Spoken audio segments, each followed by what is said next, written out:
because their main guy's hurt. You're talking about a silly calf. How can Halliburton play? What can he do? What can he further damage by playing with the quad injury that he has? Quad or calf? Calf, excuse me. Calf injury. Which can go into an Achilles, right?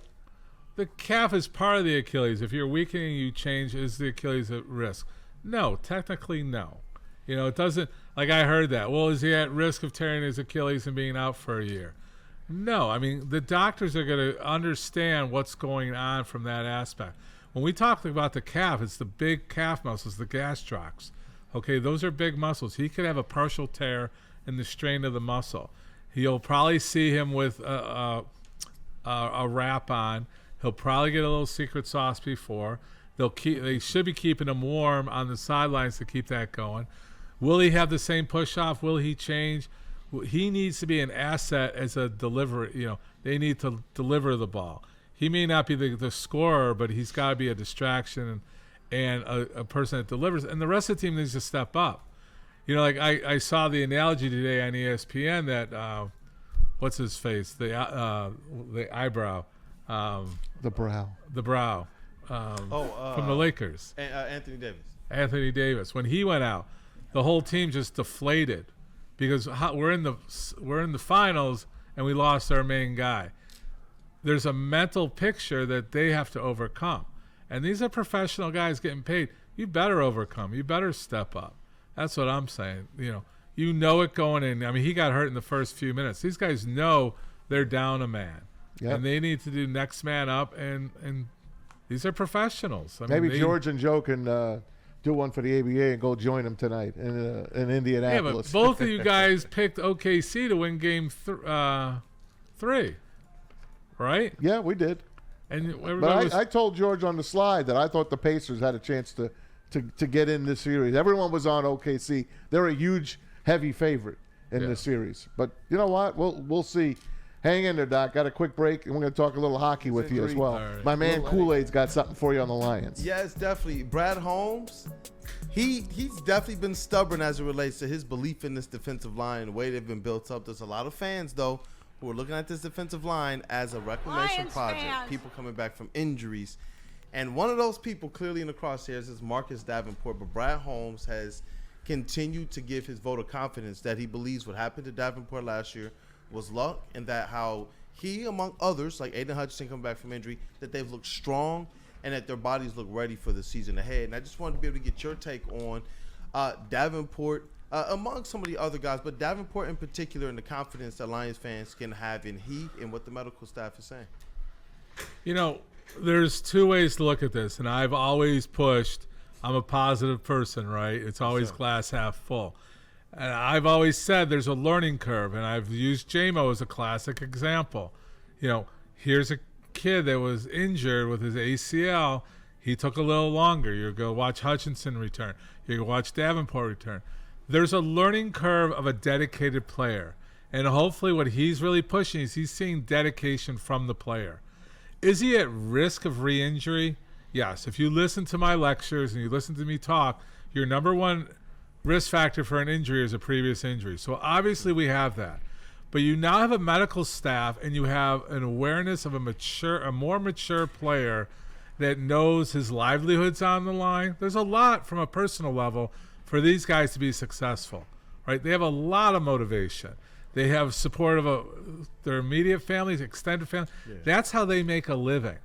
So their dedication is what Brad Holmes is hopefully talking about. When they say, yeah, his body looked good, he's ripped, he's got an 8-pack, that's not really what he's talking about. It's how he's moving, how he's dedicated, how he's working with the staff. And you got to know Brad Holmes is in the ear of every trainer that they're working with, because they have a big training staff, and it's not just one trainer like back in the day. It's a team of trainers, and certain guys gravitate to others. It's like bartenders. Everybody opens up to a certain bartender they trust. That's who your trainer is. Your trainer is your local bartender, where you express a lot of different feelings. And Brad Holmes hopefully is saying that's his insight. So to save from recovery, medicine today, you can recover from every one of these injuries that we've talked about, every one that's there. There's a good recovery. There's over-recovery. There's being more prepared because you had an injury. There's more worried about function. Like you look at Hutchinson, I said he's going to be a more efficient player because he has to be more efficient. He had a breakdown with his leg injury. Yeah. It had to be broken down to that he couldn't walk on it. You're talking about getting to the physiology of it, the activity of it. There's a firing pattern. There's a natural firing pattern for you to pick your nose. Okay? When you're picking your nose, there's certain things that have to happen. I'm picking something disgusting, but the point is, it's a lot of movement. Like for you to make a circle, like when I evaluate patients or grip strength, like especially with stroke patients, you had to make a circle. For all of us to make a circle right now, a lot of stuff has to happen from your small intrinsic muscles to your brain activity, right? So now you're talking about Hutchinson, you're talking about repair. It doesn't just, everything doesn't just, it went off and now we turn it back on. No, there's a lot of retraining. There's proprioception. There's a lot of fancy words we can use right now. But yeah, I think Brad Holmes is referring more to, I have dedicated players that want to be out there. Because he knows, he's more trained. We can act so smart, but he's the smart guy in the room. He doesn't want to look stupid. He doesn't want to let the fans down. This guy is for Detroit. I don't think he has no buy-in other than to have a team that he can support to be out there to be the best players that he can get. So that was a long answer. I'm sorry. I hope you're right, Doc. I hope everything works out. I work to be right. What do you mean? Brad is giving his vote of confidence in Davenport as the others coming back from injuries. And I know there's some fans who I'm hoping they feel more confident in what the defensive line will be, especially those edge rushers, after hearing what you're saying. I think we have backup plans because we didn't have any knowledge of all those injuries last year, and we came through with backup plans. I'm more worried about the coaches. Yeah. I'm more worried about losing the coaches than I am about Davenport. Well, we all are. We all are. You know, we don't start the season. We don't start the season with 15 wins. We start at 0-0. So we have our fingers crossed. We got about 2 minutes left, Doc, and I wanted to bring up the Panthers and how they knocked off the Oilers, but they do it. Hockey, it always happens in the Stanley Cup final. You have these players. They had Alexander Barkov, their captain, who had about 12 stitches across his hand, and he played. And then you have Brady Tkachuk. Listen to this injury, guys. Do you think the average fan has any idea what you went through, and what did you go through? I tore my adductor off the bone, and that had some hernia thing, and all on the same side, and wanted to throw in the towel a bunch of times. I'm sure I got to thank a lot of people, for getting me healthy enough. I'm sure I wasn't the easiest to deal with. My fiance did a great job in the house on days where I probably wasn't in the best mood. He teared his abductor off the bone. First of all, what the hell is an abductor? Adductor. Adductor means you're adding in. It's the muscle that goes into your groin up to your privates. So these are the muscles that you see. So that's your big bone from your hip down to your knee. Oh, my God. Right? So that's the femur. So adductor is what brings that leg in. So for a skater, you know how powerful these muscles and necessary they are. And then he talks about a partial hernia. So now his whole abdomen, groin area is weakened. So he is without probably one of the muscle strands. Jeez. I actually tore this in softball.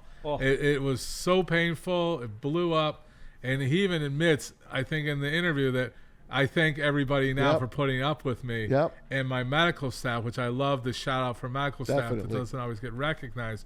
But look how powerful these muscles are. You can imagine in a skater how large this muscle is, and it's torn off the bone. Jeez. So that's where you worry the most. When you hear torn off the bone, it's more of a problem. Actually, in some ways, it can be less painful because it's completely gone. Yeah. So and then it retracts like a little recoil. God. So you're talking about missing that. And if you watch him skate, you can probably see a different side to side that he's favored it. But his mental capacity and secret sauce probably put him over the top. He OD'd on special sauce. That's it. He OD'd. He most likely did. It's ripped from the bone. Yeah. How much up in your groin? How long does it take to recover now? He's got to have surgery. I don't even want to hear that. Classically, I didn't have surgery because I had less. Usually we go 1/3, 1/3, 1/3. So if it's 1/3, we usually don't worry about it. If it's 2/3, it's definite. If it's complete, then we have to reattach it. Oh, man. So what you're talking about is a portion of. So don't get too excited. There's a lot of adductors. Yeah. This is a portion of the adductor. It's not the whole muscle. Thankfully. So it's a portion. And what will happen if that muscle, if he doesn't have surgery, the rest of the muscles will thicken, but he'll always have a deficit of that side. Well, God bless hockey players, especially the Tkachuks. By the way, my Love son, those Alec, guys. was the one. Attention sports fans, don't miss out on Expert Sports Injury Insight with Dr. Jeff Pierce of Michigan Sports and Spine. Join Dr. Pierce every Tuesday during Big D Energy and Thursdays during Ermanni and Edwards, where he offers top-notch injury advice. Trust the guy that I trust. Dr. Jeff Pierce is here to keep you in the game and performing at your best. For more information, visit MichiganSportsandSpine.com or call 248-426-9944.